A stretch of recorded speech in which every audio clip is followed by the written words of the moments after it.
कहते हैं भारत में एक ऐसी जगह है जहां पूर्णिमा की रात कभी नहीं जाना चाहिए। ये जगह है पुणे का 300 साल पुराना शनिवार वाड़ा फोर्ट, जो लोगों की माने तो दुनिया की सबसे हॉन्टेड जगहों में से एक है। ये 13 मंजिला फोर्ट 1730 में खुद मराठा सम्राट पेशवा बाजीराव ने बनवाया था। अपने पहले ही साल में बाजीराव को अपनी पत्नी काशीबाई और अपने बेटे नाना साहिब से धोखा मिला और वह अपनी प्रेमिका मस्तानी से भी जुदा हो गए, जिसकी वजह से उन्हें गहरा सदमा पहुंचा और उनकी मौत हो गई। तब से लेकर आज तक शनिवार वाड़ा में सिंहासन की लड़ाई में सब कुछ खो दिया और 1828 में एक भयानक आग की वजह से लगभग ये फोर्ट जल के राख हो गया।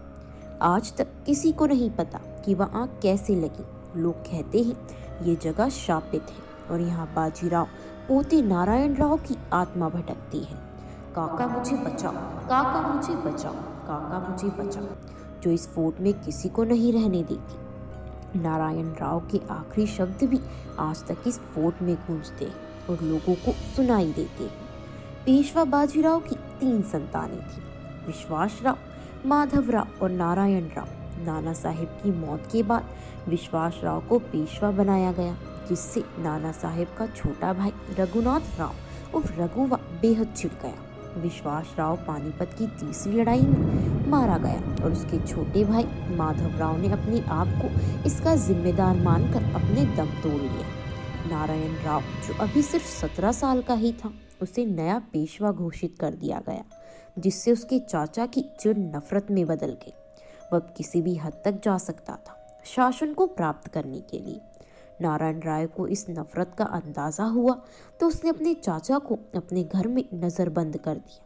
तभी रघुबा की पत्नी आनंदीबाई ने इसका बदला लेने का ठान लिया और गणपति विसर्जन की आखिरी रात कई गर्दी शिकारियों की मदद से उस पर हमला कराया। नारायण राव जब अपने फोर्ट में सो रहे थे, तभी अचानक उनकी आंख खुली और उन्होंने देखा कि बहुत तेजी से शोर आ रहा है और कुछ गर्दी शिकारी उसके कमरे में घुस चुके हैं। वो मदद के लिए चाचा की ओर दौड़ा, काका बचाओ, काका बचाओ, लेकिन शिकारियों ने उसे पकड़ लिया और उसे मार डाला। काका मुझे बचाओ, वह आखिरी सांस तक चिल्लाता रहा, लेकिन कोई नहीं आया। उसकी मौत के बाद उस शरीर के टुकड़े करके नदी में फेंक दिए और उसकी आत्मा को कभी मुक्ति नहीं मिली। वह आज भी शनिवार वाड़ा फोर्ट में भटकती है और इसीलिए वहां जाना रात में सख्त मना है।